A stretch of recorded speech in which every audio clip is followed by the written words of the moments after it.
कणखर बातमी, कणखर आवाज. आपण पाहता सावली मराठी न्यूज चॅनल.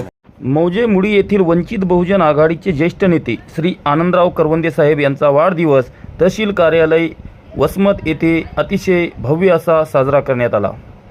यावेळी राजकुमार एंगडे, ज्येष्ठ कार्यकर्ते तथा माजी नगरसेवक वसमत, के.जी. मस्के, विश्वनाथ खंदारे, विजयकुमार एंगडे, भीम टायगर सेना मराठवाडा अध्यक्ष गौतम पारखेसर, भीमराव सरकटे, राष्ट्रवादी कार्यकर्ते उत्तम वाहुळे, राहुल करवंदे, सरपंच मुळी, कैलास कंदारकर, बाबूराव कांबळे, तुकाराम कदम, गणेश अन्नपूर्णे, जिल्हा परिषद सदस्य बी.सी. खंदारे, प्रकाश दवणे, संजय खंदारे, वैजनाथ सावंत, सुमेध करवंदे, अरविंद कठाळे, राहुल खरे, सर्वपक्षीय कार्यकर्ते नेते यांनी हा वाढदिवस अतिशय भव्य असा साजरा केला.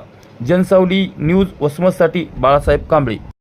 45 वर्षापासून या हिंगोली जिल्ह्यामध्ये आंबेडकरी चळवळीचं काम करणारे या जिल्ह्याचे वंचित बहुजन आघाडीचे नेते आणि आमचे मार्गदर्शक, आमचे मेवणे आदरणीय आनंदराव करवंदे यांचा आज वाढदिवस या ठिकाणी साजरा होत आहे.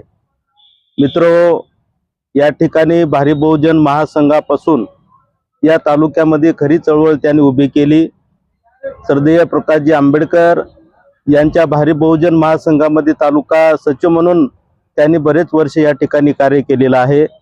एक सदन शेतकरी म्हणून त्यांच्याकडे पाहिलं जातं आणि आंबेडकरी चळवळीचं समाजाचं काम करत असताना कोणाकोणही रुपयाची न अपेक्षा करता गेले 40-45 वर्ष झाले ते समाजामध्ये काम करतात. आणि म्हणून आज विविध ठिकाणी त्यांचा आंबेडकरी चळवळीच्या वतीनं आणि विविध सामाजिक संघटनेच्या वतीनं त्यांचा या ठिकाणी भव्य वाढदिवस या ठिकाणी साजरा केलेला आहे. मी एंगडे परिवाराकडून त्यांना वाढदिवसाच्या लाख लाख शुभेच्छा देतो. धन्यवाद.